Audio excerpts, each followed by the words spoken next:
Hi, welcome to Two Non-Doctors. I'm Liz Mealy. I'm Maria Shahada. And why are you singing Christmas songs? I'm I sorry. said it was the most wonderful time of the week. I mean, because we're recording our podcast, it is Maria. That's what I'm saying. You get very sing-songy. I very appreciate it. Yeah, yeah. You're the cutest I person have a ever. microphone in front of my face, so I have to sing. I'm sorry. It is I'm kind of, also getting very weird. yeah, you have. I really think quarantine has really brought out your weirdness. I just don't care anymore. I think it's a good place to be in. I'm looking at my desk right now. It is weird and crafty. Nobody can see. It is. Okay. Like, how am I going to do this joke? Oh. As you, yeah, and then you just do the rest I of the looked show. like a pasta noodle, like as it melted into a boiling water. Only you would come up with that example of what I that see looks food like. in everything. I see that. Like I was on the train and the side of the seat looked like a fillet of salmon. I don't know. I can't wait to find out what disorder that is. Where like you're just like, that looks like a pork chop. That looks like a big thing of ham. That looks like a noodle that's sinking into a bowl after it's been boiled. It's really Love weird. Trees look like broccoli. My knuckles look like chickpeas. I don't know. it. Strange thing. That seems truly like a little kid thing where like, you know how like you always look at the clouds and you're like, that's a pig, that's mom yelling at me, that's a pencil. But How was your week? How's your week, Muffin? oh God. So this is so funny. I woke up early to move my car for street cleaning, and early is 9, by the way. I've been waking up like 11, 12, like truly the teenage years I always wanted. And I'll probably talk about it later in the episode, but like I never got to sleep in. So I feel like in my 30s, I'm living like a teenager. But I woke up really early and everything went wrong before 9:30. And I was like, oh, maybe this is why sleeping is best for me. Like I'm sleeping through what it could be just me messing everything up. So I misread a parking sign. I've parked on the street a million times, but I guess I always left before street cleaning. I just assumed it was 9:30. Get to my car at 9:10. I got a parking ticket, which is always upsetting. Even if I was like a millionaire, that would be upsetting, but it's even more upsetting when you don't have a job and you're just kind of like, ugh! Like, it's a global pandemic. And I'm like, I showed up at 9:10. It was supposed to be for 9. I think they gave me my ticket at 9:06. So I just missed this guy. Not that I thought he would stop, even if I was just like, it's a global pandemic. Please don't give me a $65 ticket. I was so mad. Like, you know me, I get like full body viscerally mad. So I like sit in my car. I'm like berating myself. And then I literally I switched it. And I was actually very proud of myself. I was Really? like, yeah, I just was like, my city is suffering and I'm doing my part to rebuild it one misread sign at a time. Because this is my second parking ticket in like 2 weeks. But I'm like, not even joking. I like moved my car. I started driving. I was still angry. And then I was like, you know what? The city is in dire need of money. And I'm just doing my part. We've talked about this on the podcast before, like the reframing you have to do to not get upset about a parking ticket. You know, I used to have to build parking tickets into my rent. So it's like if I was paying $800 a month in rent, I was actually paying $1,100 a month in rent. Yeah, it's almost how like they talk about like pharmacies, like CVS's and Dwayne Reed's and stuff, how they have like a whole people stealing their stuff budget. Like people are going to Yes. steal stuff. So they're just like, we're just going to put in about $3,000 worth of stuff stolen so that it doesn't mess up our budget. And I just feel like being an idiot is like factored into my budget now. I think what really upsets me about money is that I'm a saver. Like I'm not exaggerating. I've been taking the train more since, I wasn't taking it for months, but I've been taking the train more, but I often walk home to save $275. And it genuinely makes a difference because I'm bouncing around the city and stuff for like these park shows or meeting friends, but I'm not making the money I was making before. When I was bouncing around before, I had a monthly. I love that you're changing the curtains. I am listening. I happen to be multitasking. My studio needs to be more well lit. I love your mind, but but genuinely, I'm very thrifty. And you might think like 275 doesn't make a difference, but if I use the train 10 times, that's a lot of money for if I'm not making the same money I was making for. I'm making almost like no money. So I walked home from the park 3 times last week. So we're talking about what, $7, $8? I don't know how to do math. And then I get the $65 ticket and I'm like, why do I even walk? Like, I'm just like, Oh God, that is so upsetting. you know what I mean? Because we're talking about, that's a 45-minute walk to save pretty much $3. New And York then, is a bully. New York has always been a bully. yeah. You go, look at all this money I saved. You're just looking at it, counting it, thinking of the chocolate you can get. And New York comes and goes, yoink, fuck you, bitch, ha ha ha ha ha, and runs off. It's always been like that. And honestly, it was my mistake. Like, I could have gone back. I remember thinking, oh, what did that sign say, 9 or 9:30? Do you I'm know why sure it's you don't 9:30. 9 or 9:30? Because Huh. their signs are confusing. Yeah, there are. Like, this one, it wasn't one of the confusing. The ticket I got last time was confusing. It was one of those things where it's like, move your car, no parking between, 8 a.m. and blah, blah, blah. And then there was another sign, and there's a sign over that was just like, except whatever cars, it has to be 7:30. And so, of course, I moved my car at 8, and I got it, and it was really, I had to move it at 7:30. And I was like, like, that one was rageful.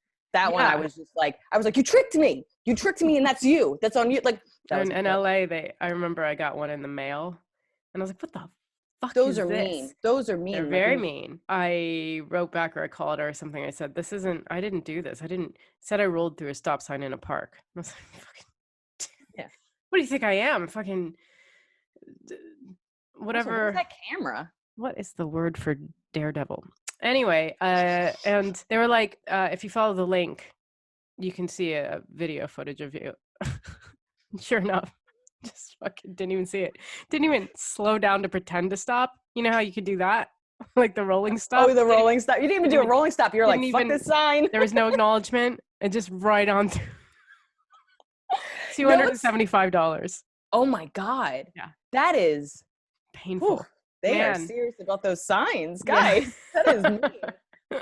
Dude, first of all, mail-in tickets hurt the most. I used to get, I've always had a speeding problem. I've gotten much better. That really is where like negative reinforcement has taught me to be less myself. That really helped me. I got so many speeding tickets, but I would get the camera ones in Maryland specifically. Every time I did a Maryland gig, honestly, Maryland is a giant speed trap of a state. And I would get so many of those camera ones. The nice thing about the camera ones is you don't get, points on your license, but they come like in the mail 2 weeks later. So you're all about like, I'd be like, I got through Maryland without getting a ticket.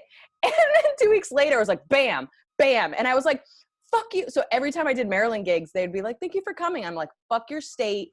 I literally ask for an extra $100 when I do your state as a factor in that I'm probably going to get it because I've gotten so many like real tickets and fucking camera tickets. Now I'm like, Maryland, I drive like an old lady, no exaggeration.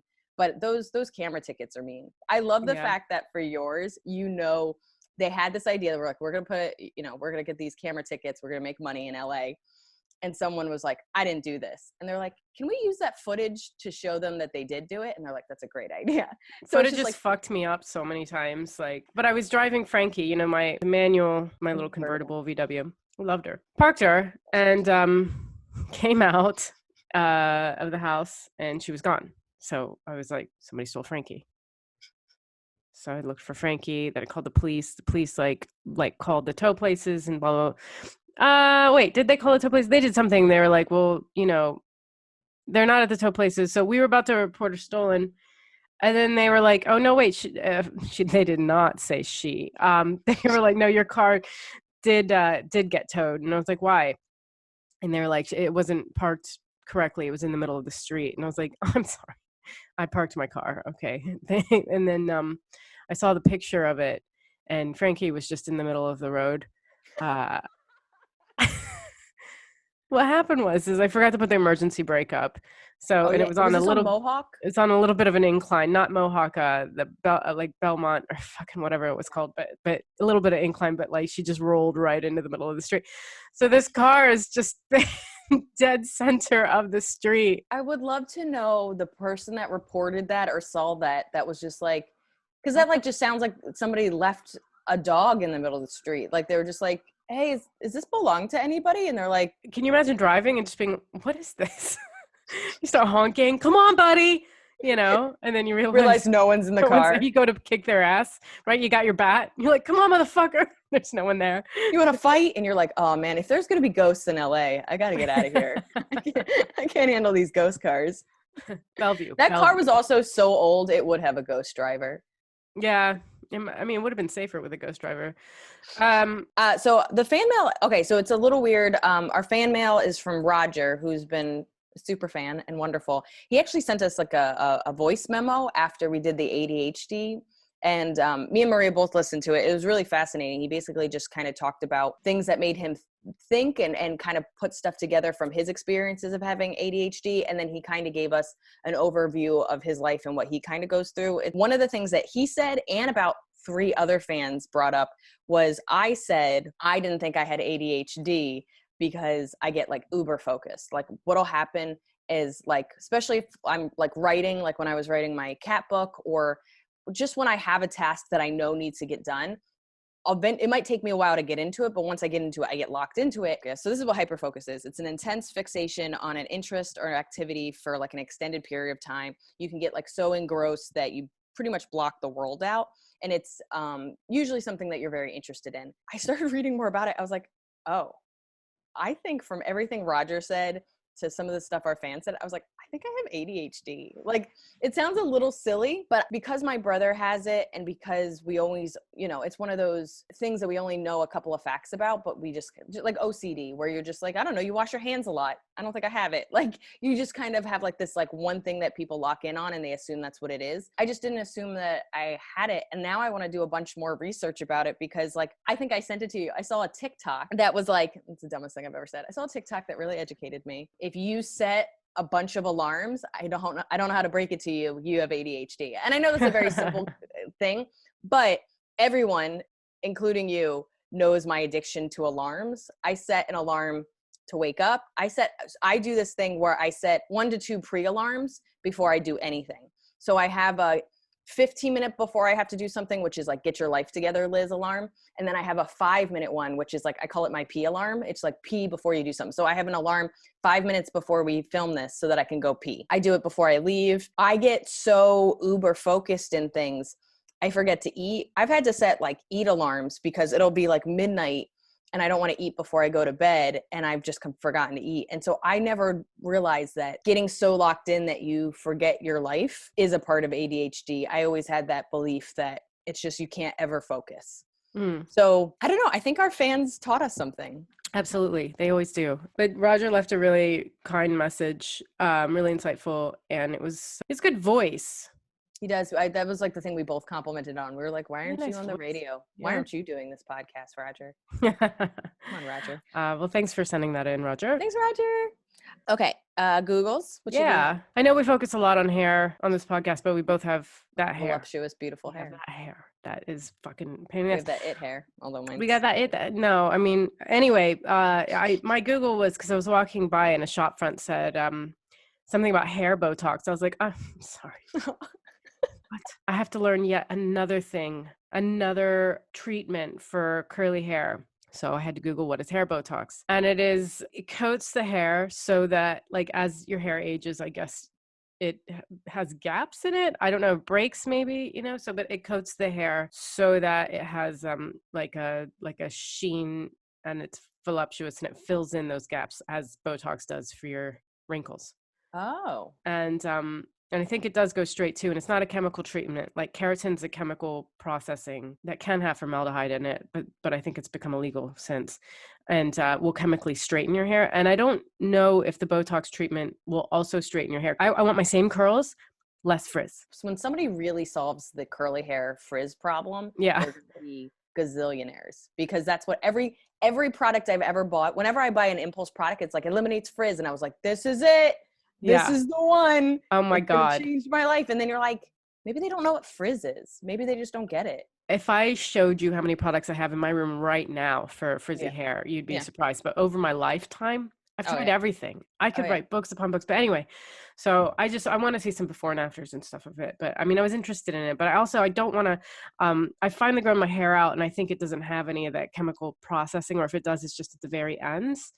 And I'm getting my curls back, like my natural curls, and I don't want to just it's so much easier to have your hair chemically treated because there's no frizz. It'll dry in just like 20 minutes and you can just like wash and go. And this is a pain in the fucking ass. Yeah. I would say like you get 3 good hair days a year when you have curly hair and you don't get to predict them. There's no rhyme or reason. You're like, well, maybe it's because it was 75 and I woke up at 11 and then you try to do that again. And it's like, it doesn't, and I swear to God, the week before my period, I'm all frizz. Like my hair doesn't even try. It's just like, fuck you, fuck your whole life. Week before my period is like the most garbage week for me. Oh yeah. No, I'm angry. Nothing makes sense. I'm tired. I bomb when I do comedy. I always bomb that week.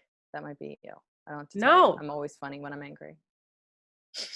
You did not like that answer. I didn't. I really didn't like it. And I've noticed a pattern, and I don't want to just be dismissed. Don't you put my failure on me, you stupid bitch.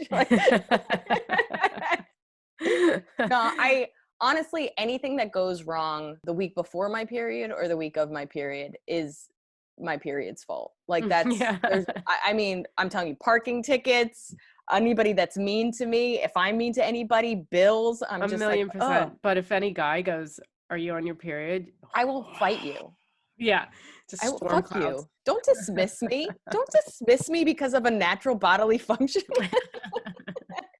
Oh yeah, full hypocrite. What was your Google? I'm actually genuine. Like, do you think they call it, I have a follow-up question that you might not know. Do you think they call it hair Botox just for the what is that? Like, or do you think they're using the word Botox, like you said, that like it fills it in, like Botox fills it in, but it's not clearly? Because I think Botox is a name brand. And I actually kind of wonder how they feel about this. I don't think Botox, the brand, came up with this, but I think it's just like as a fill.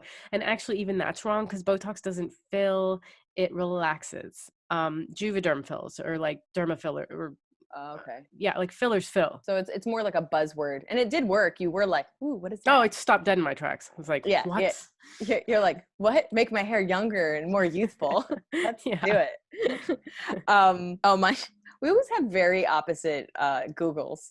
Like either yours is like really thoughtful and mine's really silly. I'm just like, are gummy bears a natural health food? Or vice versa, where you're like, can you live off cereal? And I'm just like, what is the mechanics of blah, blah, blah? Yeah. Mine are sprouts good for you?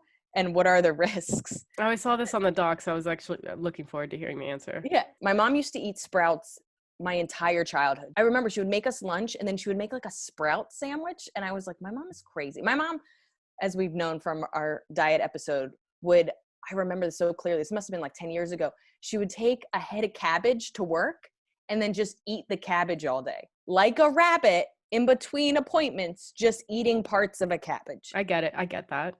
I just can't. I can't. So my mom would eat sprout sandwiches when we were a kid. And I was like, gross, you're weird. And then I started having health problems and they were like, sprouts are the best thing for you. Sprouts. So I just want to say real quick, I am interrupting you and I apologize, but sprouts had their heyday in the 80s. I think that's a lot of it too. I remember watching the movie Disorderlies. I can't remember who's in it. I want to say Heavy D, but I don't think so.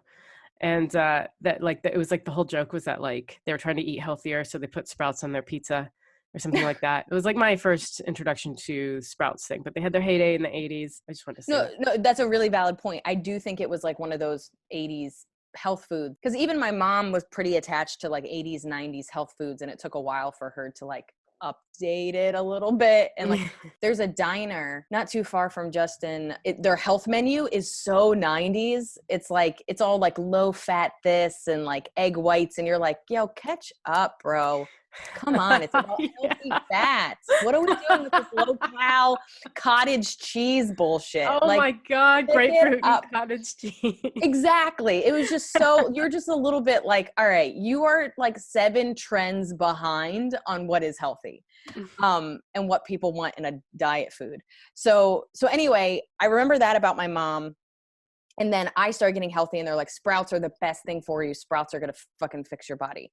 But then people are like, sprouts aren't good. And I just remember getting that like, this is the other thing is that I would make fun of my mom being like, sprouts are gross. And then when I started eating them, I was like, I actually really like them. Okay. So this is what I found out. It's easier to it helps with, it like helps with your digestion. So it makes digestion easier, which for a while I had all these gut issues. So anything that was like easier digestion. I need to stop. Are we talking all sprouts? Are we talking, because there's alfalfa sprouts, which is what I think of when you say sprouts, and then there's like Yeah. broccoli sprouts and like chickpea sprouts and Yeah, kind of all sprouts. Yeah. okay. So there's certain ones that have different benefits, and I was reading that years ago, but this was just like a general, like the sprouts of why they have value. So easier digestion, improved blood sugar levels, lower risk of heart disease. So they're like really good for you. And then they're also, the other thing is they're super low calorie. Like you can eat like a whole, you know how like the blueberry things, like they're that big and it's like 7 calories. You're welcome. So I think it's also like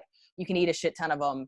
That's where it gets very 80s, where you're just like, you can just eat them and eat them and eat them. And it's like having one Jolly Rancher. Okay. So this is why I think I stopped eating them. They have a high food poisoning risk because they can only grow in like warm, moist conditions. They are absolutely ideal for growing bacteria, including Salmonella, Listeria. I don't know what that one is. Listeria, that sounds right. And E. coli. So you know how we always have like there was the big spinach E. coli scare of 2007 or something. I forget what year it was. And then they recalled, I think, lettuce like 2 years ago. There was a couple, and it was all because of like E. coli. So I don't know what makes certain things get more contaminated. And clearly for me, that was like a no-go. I think because I already had issues with like bacteria and like I was already having a lot of stomach issues. I think I was kind of like, I don't want to risk it. Yeah, because they are really good. I do like sprouts a lot, and they put sprouts in like crunchiness. Sorry, I was talking about crunchiness. That's hilarious. It is about the texture. Sprouts add a lot of texture. Pho. What is it that they put in pho? Those are sprouts, but I can't. Bean sprouts. Bean sprouts. And I love those. Yeah, they're so good. They're so good. But yeah, I have known that about the salmonella and stuff. I also don't care. Like everything can fuck you up. Speaking of which, I had a duck egg, and follow up, guys. I know we were all like, what is happening with this duck egg? Girl, we have been in suspense long enough. That is it. I wish we had a budget that we're like, duck egg. like, tell us about it. I swear to God, I'll try to make that happen. And yeah, because I thought like, oh, if I can't eat chicken eggs, maybe I can eat duck eggs. I don't think I can. I still felt like my stomach was off after. Yeah, I do think it came on suddenly. Maybe. I mean, our bodies are always changing. There's definitely stuff that didn't bother me for a while that did. I will be honest, like as somebody that can't eat bread anymore, like because of my yeast allergy, I remember my mom apologized because I would eat pizza as a kid and be like, my tummy hurts, but I was the smallest kid. So they would be like, I had a slice of pizza and a little grape and my tummy hurts. Like it was always like, there's a lot of bullying in my family. You weak princess. Yeah. And then fast forward 25, I start to really notice that like bread really messes me up. And then I find out about this yeast allergy and everybody's like, sorry, we just thought you were being a baby. But my stomach has always hurt after I eat bread, but you just don't pay attention, or you just kind of assume, especially as a kid, you're like, I guess that's how I feel after I eat. And I just remembered when we talked about the whole egg thing is now in a bonus episode. So like half the people don't even know what we're talking about. Most of the people. But I have egg issues. No, I have issues with eating eggs. I'd rather say that. I like egg issue. No. This girl's got real egg issues. Oh my God, was she raised wrong by an egg? Like, no, too much? Okay, you seem upset. Let's get personal. Sure. Let's do it. Okay. What's the most important character traits for a friend? What's your list? I don't actually ever expect to make friends, so I don't think that I have like a list of things that I'm looking for. I guess if I click with someone, then that's a new friendship. Here, I'll tell you this: if I start hearing a lot of gossip from them, I love gossip. I'm not telling them anything. Yeah. And probably someone who isn't draining of energy. I could tell you what I'm not looking for. People who like drain your energy, who take and don't give. If you feel better after hanging out with someone rather than drained or just like, oh, fuck, this person. So trustworthy, respects boundaries? I don't even know how, because I'm trying to put like the criteria / positive spin on your friendship no-goes. Yeah, and non-judgmental. So someone who listens, someone who supports. So good listener. Someone who's funny. everything you are. I already have you as a friend. I haven't actually looked for other friends. So Why are you flirting? yeah. It's funny because like I really don't think my friendship criteria has changed much. I just think I don't overlook friendship red flags. I can't click with anybody that's not funny. There's no Dude, way. it is really difficult. It's I a don't know how to fucking connect otherwise. trudging through mud conversational wise with someone who doesn't have a sense of humor. But it's also, we do all the work then. Like, that's Mhm. the other thing. And like, I have an old joke about like going on dates and being like, it's supposed to be a back and forth. And I'm fucking being like, did you go to school? Like, did you know what I mean? Like, I'm just like like, to me, I can do the work, but that's not what friendship is. Friendship, like you said, is this lightness afterwards where you're like, oh my God, an hour went by and I didn't even notice. It's almost like how we always over record because I'm like, we're having so much fun. So funny is how I click with people and connect with people, but what makes it into a real friendship, what takes it kind of to like how we've become friends, is someone I can talk to and like trust. Like, I think, like you said about the gossip thing, but really, like, I think I have deep trust issues. And if I don't feel safe being vulnerable with you, whether it's like, hey, this thing really upset me, both in my own life or something you said, and you don't take that seriously or you dismiss it, I can't build a friendship off that. Like, I'm Yeah. a really sensitive person, and it's taking me almost 10 years of therapy to open up to people and trust that they're not going to dismiss my feelings. So as soon as somebody dismisses it, I'm like, they could be a nice person, but I can't handle that. Being vulnerable is so hard for me. So the first sign of somebody not nurturing my sensitivity and my vulnerability just makes me like kind of go away. But I would say my big thing, and this is like truly downloaded from my dad, is like reliability. Just somebody that's reliable. Oh, I'm actually trying to be more reliable because like you have certain friends that you just know you can cancel on them, they won't give a shit. And Yeah. but I also don't want to be that friend that if you have plans with you go, well, they're not reliable plans, so I can make other plans. And so Yeah. I try to stick to, like, if I'm making a plan, it's a plan, and Yeah. stick to it and be a reliable person because I do think that that's important. And I know that Johnny's really good about he may not make plans until last minute, but it's because he keeps them. Yeah. So it infuriates me that it's just like I can't be like on Monday, hey, on what are you doing Thursday? But I know that if he says he's going to do something, he's going to do it. So for the most part. So I've always, like, because I've done stand up most of my life, I am reliable except for work. And so there's always this contingency where it's, hey, do you want to get dinner on Tuesday? Yes.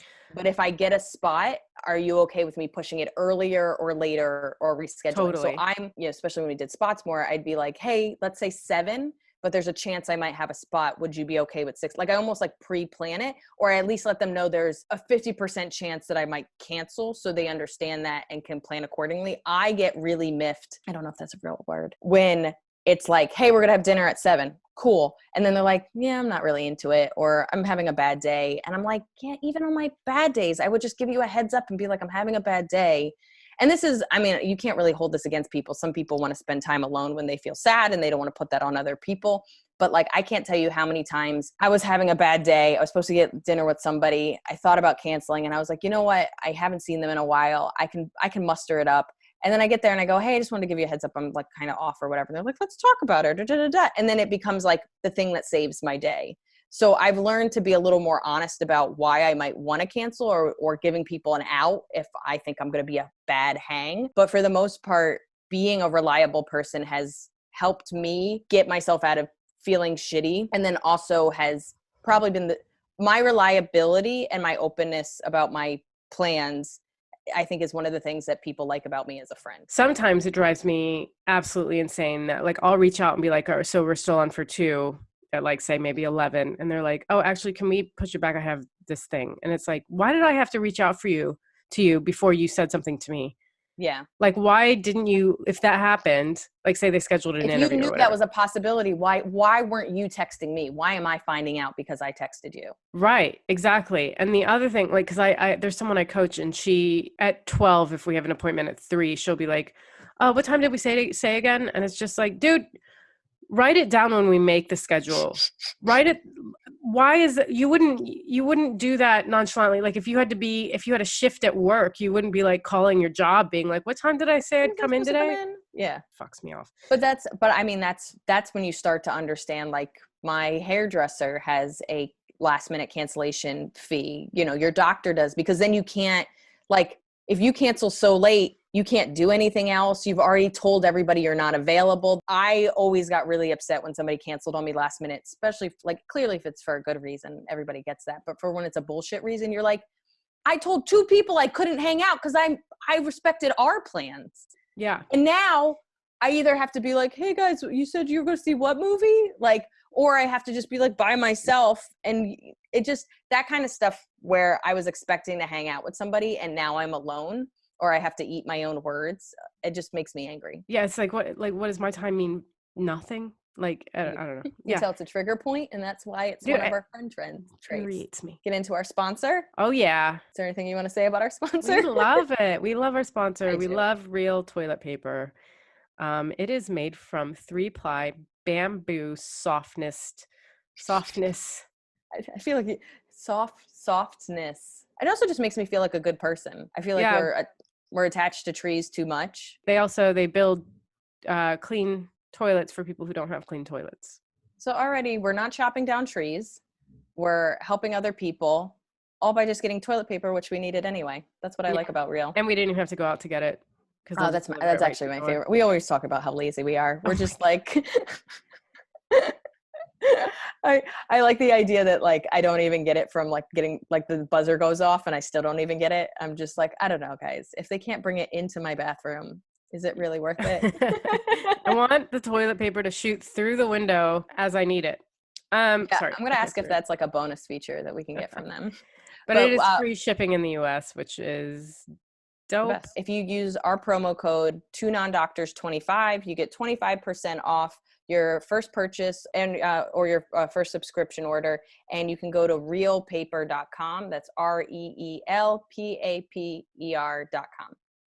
And that, just real quick, 2nondoctors is the number 2 NONDRS 25. And now back to the show. Yeah. We've been saying we're going to do this topic for a while now, but our topic this week is like sleep, and I guess lack of sleep, insomnia. I don't know, man. I've had so many issues with sleep and insomnia. I kind of want to know, I mean, is sleep easy for you? Is that one of those things that you don't even struggle with? Like, you stupid bitch. It's too easy, actually. I fall asleep too much, if anything. I've fallen asleep out to dinner with friends. I've fallen asleep in the back of comedy shows. I've fallen asleep at concerts, outdoor concerts. You put yourself to sleep. Like, you will be like, I'm tired, I'm going to bed. I find that fascinating. Mean? You and my baby brother, Greg, are the type of people that it doesn't matter what's going on. You're like, was it 11? I'm tired now. I'm going to bed.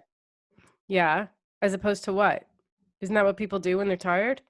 No, I'm a crazy person. I fight it. Like, the reason I'm like a little kid that has a curfew or a bedtime that will stay up with their, like, phone on silent under some covers, trying to stay up as late as possible, even though they know they have to get up at 7 a.m. for school the next day. Like, every single night, especially during the pandemic, but even before, I have to be like, you know, those little kitten videos where the little babies where they're just like, they're trying to keep their head up desperately, but they can't. And then they just, like, fall asleep on top of themselves. Yeah. I have to be at that level of tired to go to bed. I feel like that's a form of torture. Like, my ex wouldn't let me go to sleep because he couldn't sleep at all. And he would get really jealous that I fell asleep.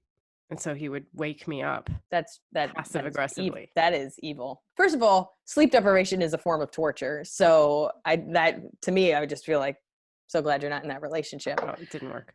I could see why.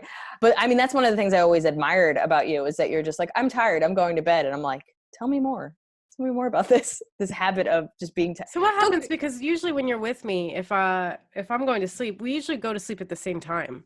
Do you just stay awake? Sometimes I do, but you know what I've really learned probably in the last couple of years? I think sleeping causes me a lot of anxiety. Like, sleeping by myself, I don't know, I don't like it. And sleeping next to somebody, whether my little sister's staying over, staying at my boyfriend's, you know, we're somewhere, even just the same room, like we could just be in the same hotel room, I just feel a lot better and it helps me go to bed. but like I have so much anxiety going to sleep. I guess I just don't like that vulnerability of being passed out. I don't know. I have so much anxiety going to bed that it has to be not a choice. And that's why I have to be like, almost like I have to pass out, as opposed to you could be kind of tired and go to bed, but just sleep. Cause the same thing, like Justin just goes to bed and I'm usually able to sleep when he goes to sleep. There's a couple of, times where I'm just very alert, but 90% of the time I can just go to bed because the person near me is going to bed. I really think it's anxiety. I don't know what happened to me at night. Nope. Because in a past podcast, you talked about how you don't like to sleep naked because, if someone attacks you in the middle of the night, you want to be Yeah, ready. exactly. You're like, now I have two problems. I have to get my knife. I have to cover my boobs. It's like so much work. I love that in the scenario where your life is threatened. I'm like, You're also still like, well, I mean, don't look. yeah, don't look at my nipples. This isn't a show. Yeah, and then, so my other sleep issue, and I've wanted to go to the doctor about it for years, and I just keep pushing it off. I always have to pee in the middle of the night. Changing my diet, I've got it down to one time a night. If I have like a sugary beverage, or like caffeine or anything, it turns into 2 or 3. But right now it's down to one time, usually around like anywhere. It's usually either at 4 or 7 a.m., depending on when I went to bed.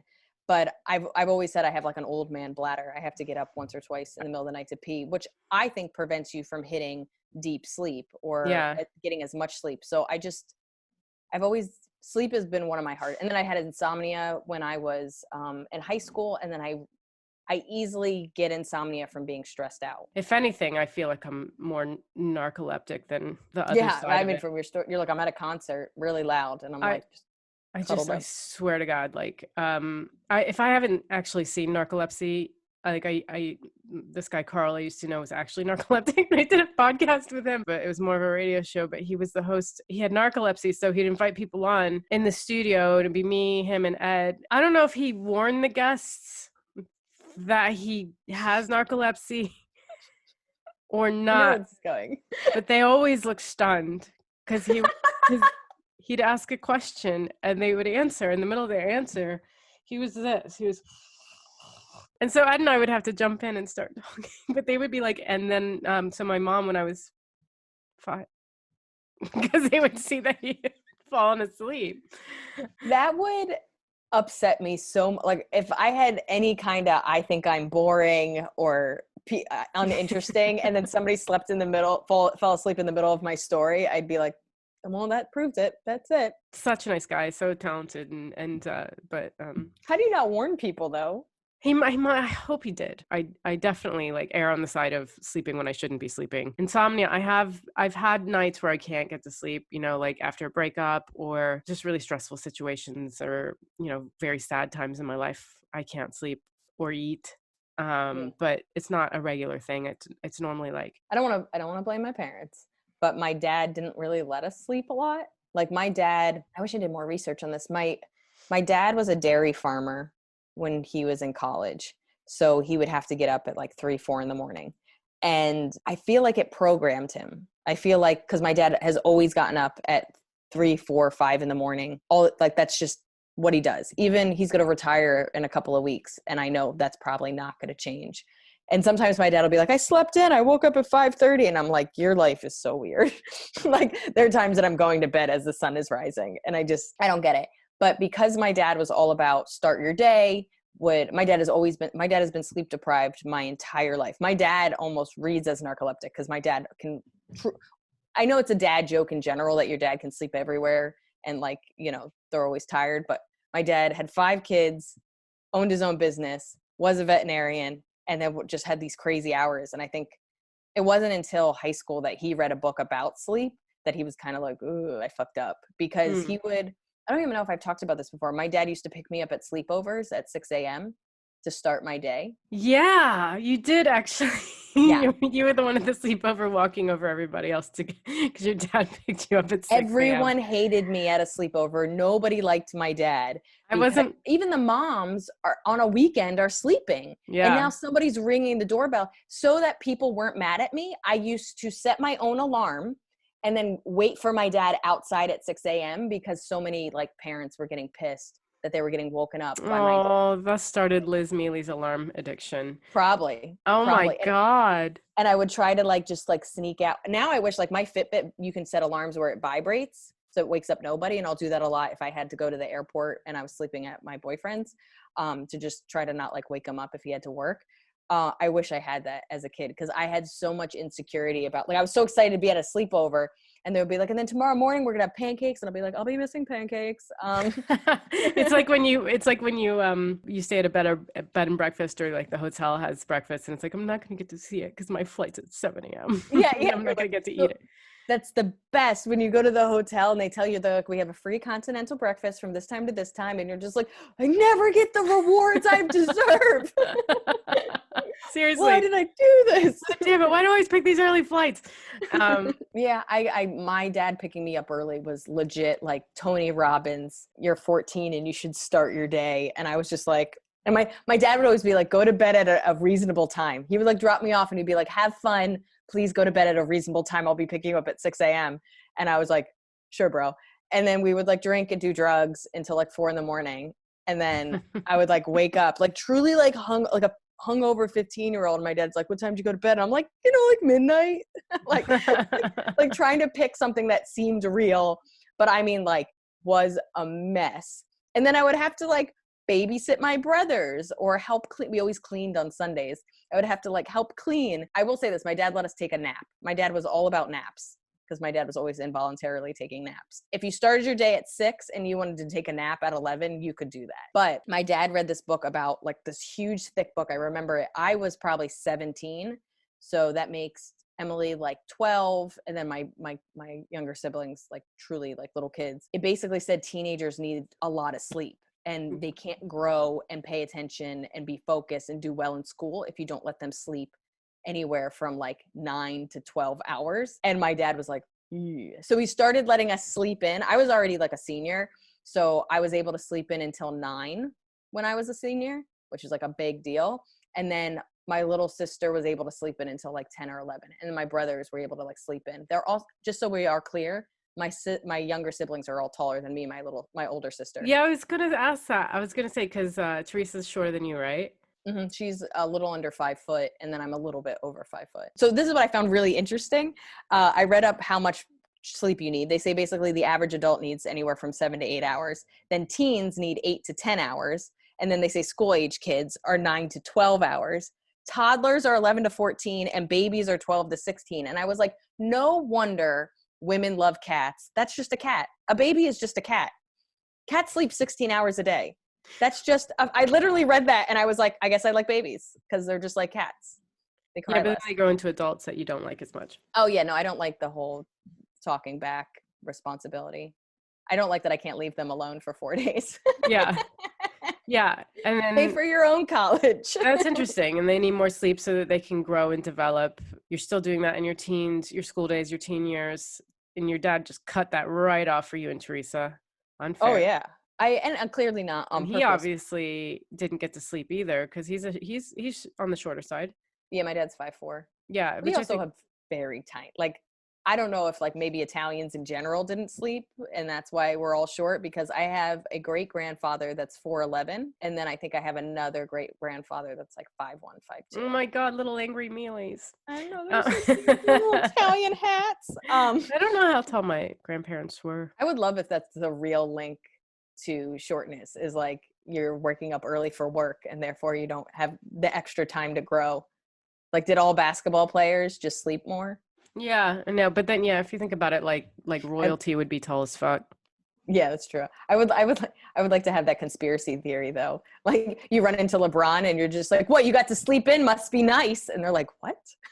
So basically the importance of sleep is that your system is like flushing out all the toxins, it's replacing cells, it's repairing damaged tissues, restoring your energy supply. I don't know about you, but like I charge my phone when I'm sleeping, and then I put it on battery save mode all day, and then I have a newer phone, so I don't have to charge it all day. So I feel like me and my phone charge together.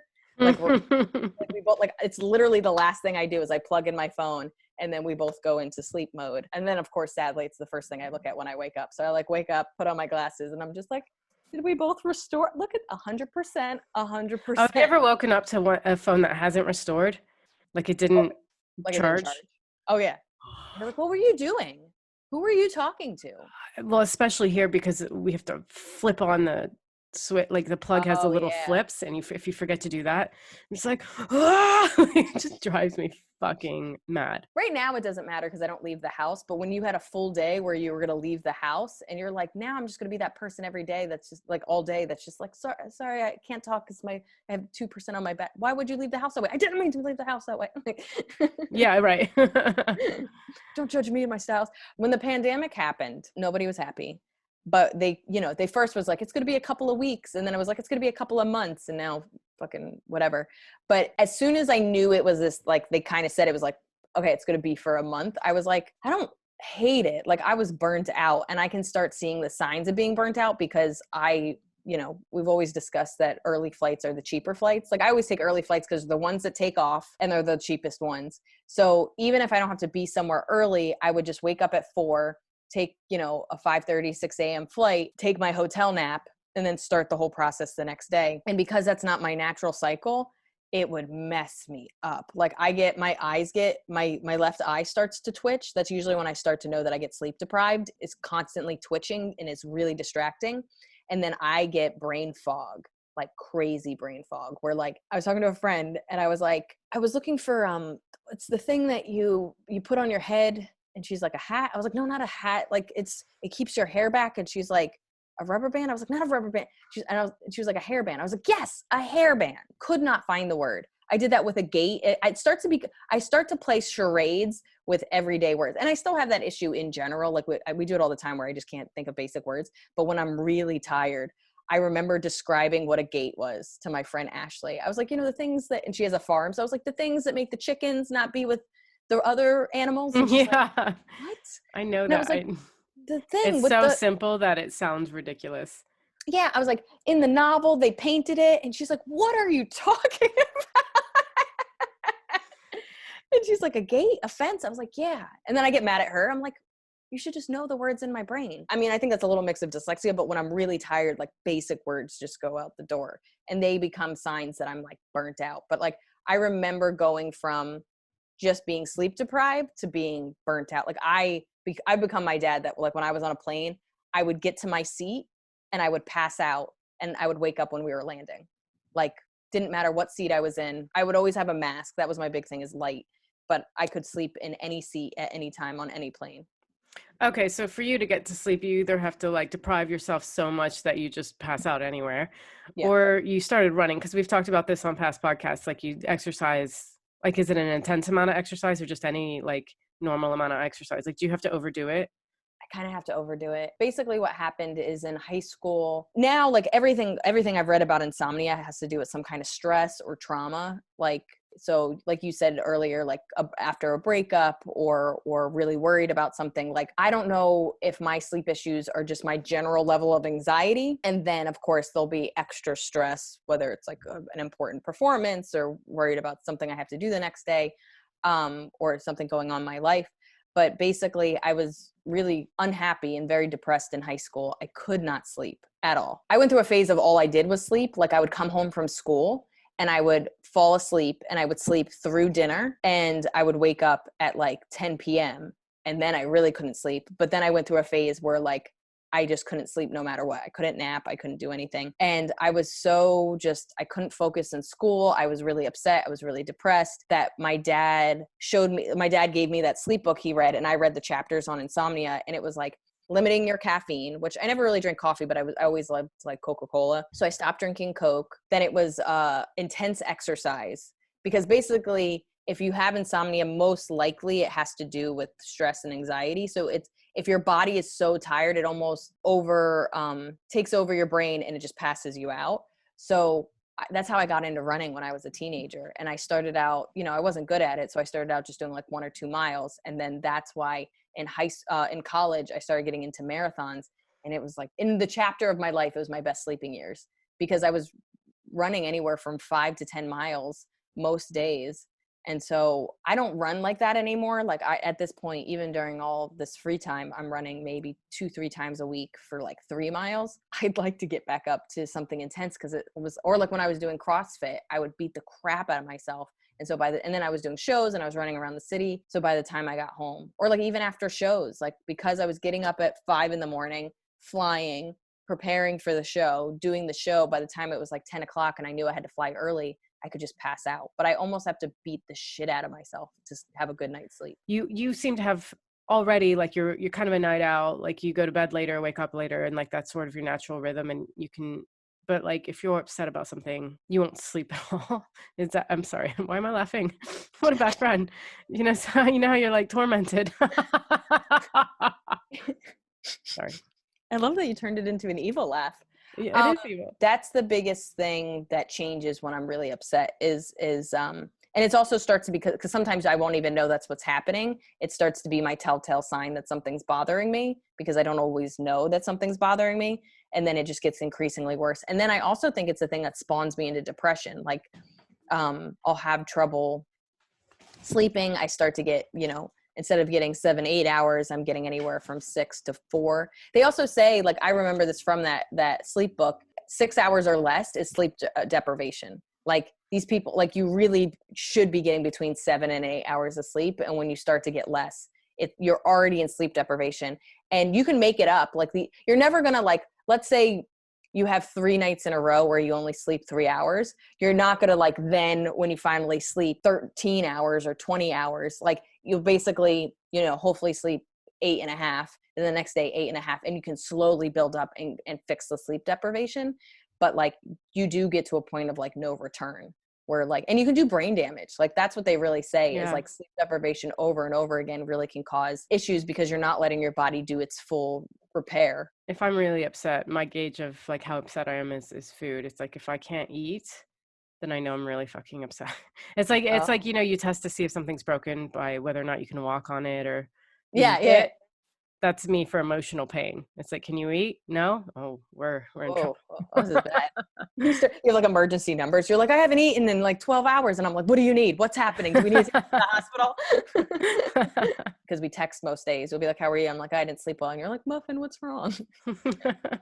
Like, now know that's my telltale sign. And I'm just like, oh no. That and your lack of exclamation points. And I go, something's wrong with Muffin. Yeah.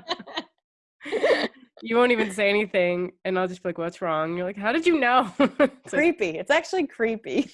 I could just that's what I was talking about, by the way, the adorable laugh. You go like it's like this Muppet thing. I don't know what it is. I also have a really bouncy chair. Like this is like all weird like rubber bands. Yeah.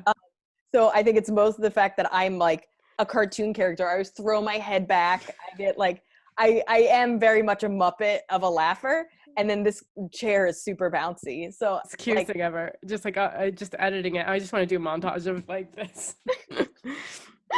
I'm a good Zoom laugher. I really should be a Zoom audience member. Oh yeah.